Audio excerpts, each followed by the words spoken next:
प्रदेश के अंदर मैं नाम लेकर कहता हूँ, ब्रजेश सिंह दाऊद इब्राहिम के साथ को अक्यूज्ड है, विनीत सिंह क्या है, और भी जितने लोग हैं ये सब क्या इनके घरों पर बुलडोजर चले क्या? तुष्टीकरण के रूप में ही समाजवादी पार्टी जो है अपराधियों को सपोर्ट करती रही है, चाहे वो अतीक अहमद हो और चाहे वो मुख्तार जी हो, चाहे इस तरीके के जो भी भाई राष्ट्रीय स्तर के जो माफिया जिनका नाम है, जिन पर केसेस चल रहे हैं, तो उनसे क्या लगाव है? ये रिश्ता क्या कहलाता है? देखिए रिश्ता कुछ नहीं, देखिए गलत को गलत कहना अगर बगावत है तो समझो हम भी बागी हैं। नमस्कार, प्रणाम, हम अमित और आप सब राइजिंग भारतवर्ष एएबीएन देख रहे हैं। आज आप सोच रहे होंगे मेरे पीछे देखिए जिम, थोड़ा जिम दिखाइए आशुतोष जी, ये जिम दिखाइए।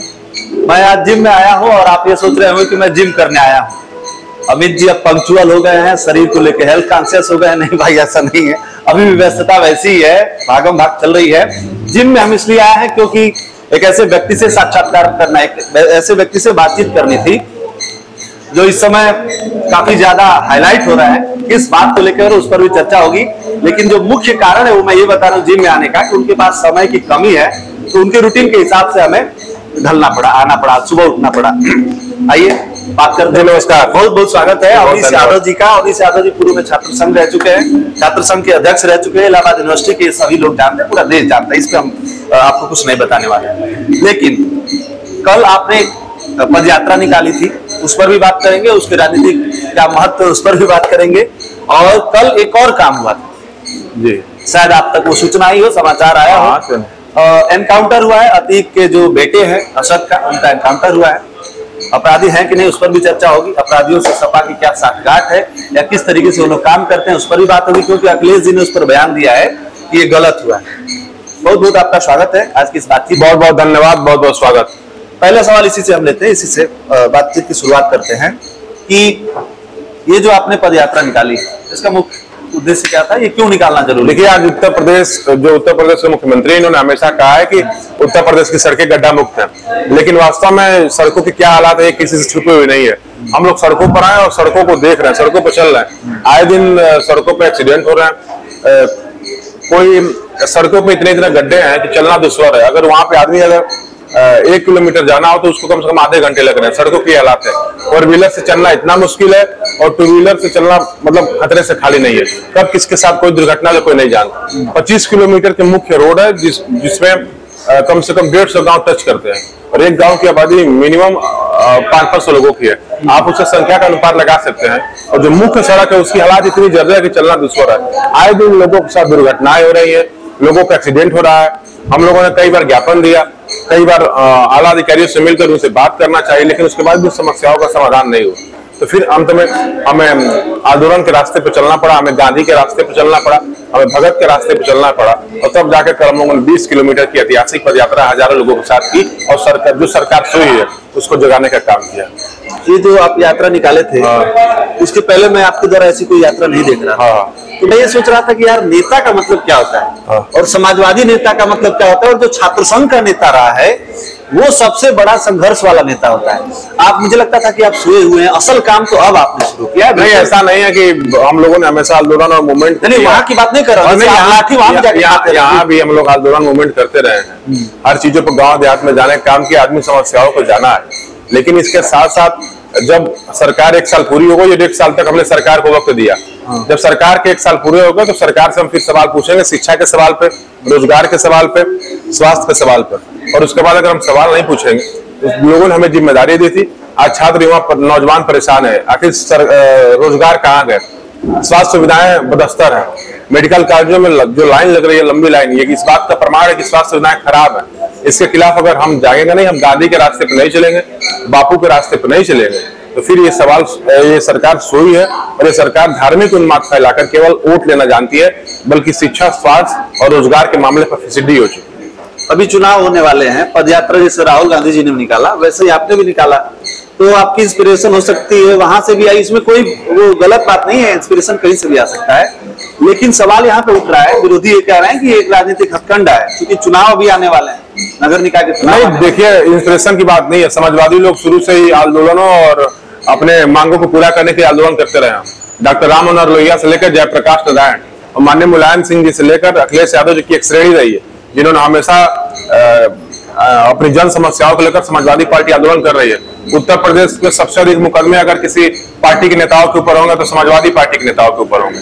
समाजवादी पार्टी के लोग हमेशा जन समस्याओं को लेकर आंदोलन करते रहे हैं और हम एक लंबी परंपरा समाजवादियों की रही है, चाहे भूख हड़ताल से लेकर और चाहे जेल भरो से लेकर और चाहे रोडों को जाम करना पड़े, समाजवादियों ने कभी पीछे हटने का काम नहीं किया है।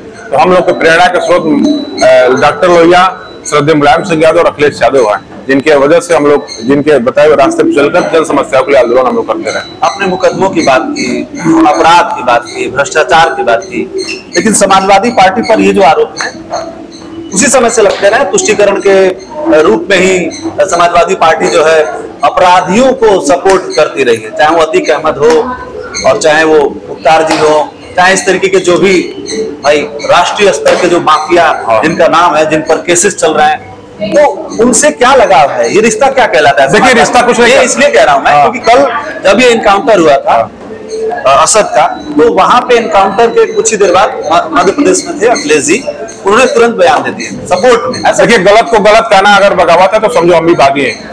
हम न्याय व्यवस्था पर सवाल नहीं उठाते हैं, लेकिन न्याय व्यवस्था के तरीकों पर सवाल उठाते हैं। केवल एक व्यक्ति विशेष, एक जाति विशेष को कहेंगे कि यह अपराधी नहीं। क्या उत्तर प्रदेश के अंदर मैं नाम लेकर कहता हूँ ब्रजेश सिंह दाऊद इब्राहिम के साथ को अक्यूज्ड है, विनीत सिंह क्या है, और भी जितने लोग हैं ये सब क्या इनके घरों पर बुलडोजर चले? क्या इनके साथ इनके खिलाफ कोई कार्रवाई हुई? ये कैसे साफ हो गया अचानक? केवल जाति विशेष के नाम पर लोगों का पीड़न होगा। और जो जितने लोगों को अपराधी बताया जा रहा है ये भी कहीं ना कहीं जुर्म और शोषण किए हुए लोग हैं, जो जुर्म अत्याचार के खिलाफ लड़े, इनको अपराधी बना दिया गया। और केवल इनका एक पार्टी से ताल्लुकात नहीं रहा है, ये भारतीय जनता पार्टी के सहयोगी दल अपना दल के भी सदस्य रहे, उन पर कोई सवाल नहीं उठाता। बसपा के सदस्य रहे, उन पर कोई सवाल नहीं उठाता। सवाल केवल समाजवादी पार्टी को उठाई जाएगी, तो कहीं ना कहीं ये भारतीय जनता पार्टी का डर है। और न्याय की प्रक्रिया हिंदुस्तान में, न्यायपालिका हिंदुस्तान के जो लोकतंत्र के जो मूल रक्षक है उसमें न्यायपालिका मानी जाती है। तो न्यायपालिका पे हमको और आपको विश्वास करना पड़ेगा। अगर न्यायपालिका पर हम भरोसा नहीं करेंगे, अगर न्यायपालिका में हम जाएंगे नहीं, तो फिर हिंदुस्तान में लोकतंत्र का कोई मतलब नहीं। हिंदुस्तान फिर तानाशाही के रास्ते पर आगे बढ़ जाएगा।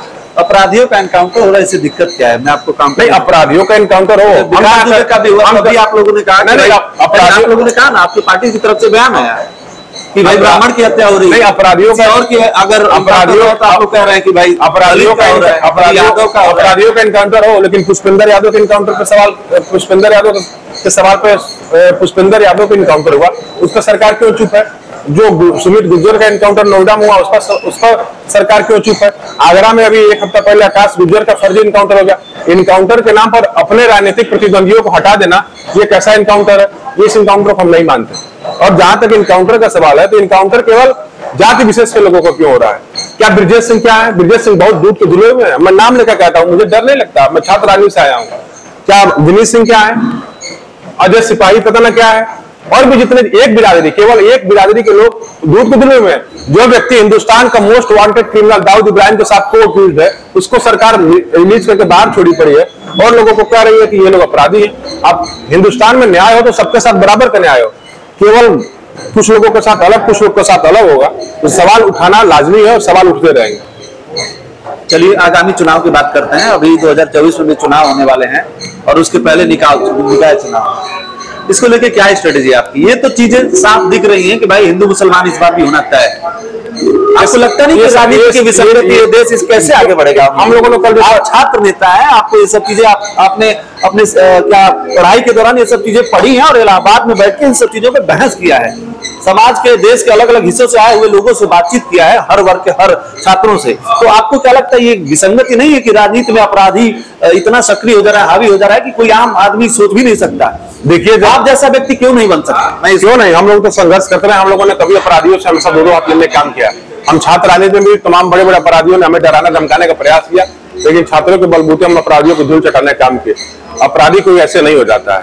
अपराधी कोई होता है तो समाज के अंदर जब उसका उत्पीड़न, जातीय उत्पीड़न, जब उसके साथ उसका शोषण किया जाता है, उस शोषण के विरुद्ध जब कोई आवाज उठाता है तो उसे अपराधी घोषित कर दिया जाता है। वही जो कुछ विशेष पार्टी के द्वारा जो लोग जुड़े हुए हैं उन्हें रॉबिनहुड घोषित कर दिया जाता है। जो अपोजिशन के लोग होंगे उन्हें अपराधी घोषित कर देंगे, माफिया घोषित कर देंगे, लेकिन जो सत्ता पक्ष के लोग होंगे उन्हें रॉबिनहुड घोषित कर देंगे। तो ये नहीं चलेगा। ये हिंदुस्तान है, लोकतंत्र है, और लोकतंत्र में बराबर की बात करनी है, और जो हो रहा है वो सब कुछ देखा जाए। धनंजय सिंह से बड़ा अपराधी कौन है? मैं नाम तो लेकर कह रहा हूं, मैं छात्ररानी से निकला हूं, मुझे कहने में कोई गुरेज नहीं है। तो सरकार जो काम करे अच्छे से करे, लोकतांत्रिक व्यवस्था को जीवित रखे। हिंदुस्तान विश्व का सबसे बड़ा लोकतांत्रिक देश है, इस लोकतंत्र पे खतरा आएगा तो हमारा और आपका बोलना लाजमी है। और जब भी हिंदुस्तान के लोकतांत्रिक व्यवस्थाओं पर खतरे आएंगे, हम सब बोलते रहेंगे। चुनाव की बात करते हैं, क्या चुनाव, क्या स्ट्रेटेजी है आप लोग? समाजवादी पार्टी हर सीटों पर चुनाव लड़ेगी और मजबूती से चुनाव लड़ेगी। शहर के अंदर क्या हालात है किसी से छुपे हुए नहीं है, इसीलिए तो यह सरकार ये सब जाति उन्माद फैलाना चाहती है। चुनाव के वक्त ये सब हिंदू मुस्लिम तुष्टिकरण की राजनीति करना चाहती है। क्या रोजगार के आंकड़े कितने कम हो गए आपसे छुपा हुआ नहीं होगा। आप एक पढ़े लिखे और सुलझे पत्रकार हैं, रोजगार के आंकड़े कम हो गए, ये रिपोर्ट कहती है कि रोजगार के आंकड़े कम है, शिक्षा के आंकड़े कम है, सारे सरकारी शिक्षण संस्थान आज बंद के कगार पे हैं। प्राइवेट शिक्षण संस्थान, बिल्कुल इस बात से सहमत हूं। प्राइवेट शिक्षण संस्थान उपलब्धियों को छू रहे हैं। तो भाई प्राइवेट शिक्षण संस्थान में नर्सरी की किताबें 13,000 के बच्चों सारे, जब प्राइवेट शिक्षण संस्थान में 3-3 लाख की फीस होगी तो सामान्य परिवार का नहीं पड़ेगा। हमारे इलाहाबाद विश्वविद्यालय से वो लोग अभी यूपीएससी का रिजल्ट आया है, वो लोग बने हैं किसी के फादर ठेला लगाते थे, किसी के फादर पान की दुकान लगाते थे। जब शिक्षा सस्ती थी तब ये लोग बने। जब शिक्षा महंगी हो जाएगी और 3 लाख रुपए और 4 लाख रुपए देकर पढ़ना होगा तो ना ठेले लगाने वाले का लड़का एसपी बन पाएगा, ना पान लगाने वाले की बेटी एसपी बन पाएगी। तो ये सबसे बड़ा संकट हिंदुस्तान के अंदर है। इसलिए शिक्षा व्यवस्था को हिंदुस्तान के अंदर फ्री करनी चाहिए और सरकारी शिक्षण संस्थान की बेहतरी के लिए सरकार को बजट देनी चाहिए। जबकि आप हिंदुस्तान के बड़े उद्योगपति जो फरार, उनको बजट देने के कर्ज माफ कर रहे हैं, और क्या शिक्षण संस्थानों के पास आपके लिए पैसे नहीं है? इसका मतलब हिंदुस्तान के नौजवानों को ये लोग शिक्षा से वंचित करना चाहते हैं। चलिए, समय देने के लिए बहुत बहुत धन्यवाद। बहुत बात आपने कही, उससे मैं सहमत नहीं हूँ। धार्मिक उन्माद फैलाने का आरोप जो आप लोग लगा रहे हैं भाजपा पे, वो आप पर भी छीटे हैं। लोग ये कह रहे हैं भाई मन से करने की क्या जरूरत है, ये हवा में उड़ गए जय श्री राम। आप इस बात में जय श्री राम एक पार्टी का नारा है और नारे के खिलाफ काउंटर है। ये व्यक्ति विशेष के साथ पता ना लोग क्यों समझेंगे। आप नारा है, आप बताइए ना। मैं आपके चैनल के माध्यम से कहना चाहता हूं कि हवा में उड़ गए जय श्री राम, ये एक नारा है भारतीय जनता पार्टी का दिया हुआ। उस नारे के खिलाफ हमारा नारा है कि मिले मुलायम का श्री राम, हवा में उड़ गए जय श्री राम।